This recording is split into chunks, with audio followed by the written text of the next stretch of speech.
तू माझ्या जवळ होतीस, माझ्या सोबत होतीस. त्यामुळे मला कसलंच दुःख वाटलं नाही, कसलीच संकटं वाटली नाही. कारण का एक अभिमान होता, एक आधार होता, की तू आहेस ना, तू आहेस तर सारं काय आहे. तू आहेस तर मला कुठल्याही समस्या नाहीत. तू आहेस तर माझा जीव आहे आणि तू आहेस तर माझं मार्गस्थ होणं आहे.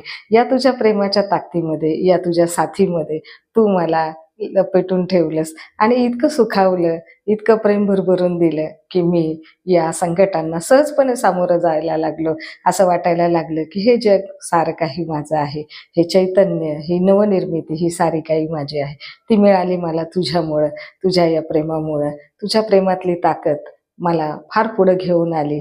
तुझ्या प्रेमाच्या नजरेनं मी व्याकुळ झालो. मी विचार करायला लागलो. तुझ्या नजरेत मला माझं आयुष्य दिसलं. तुझ्या नजरेनं मला तरबेज केलं.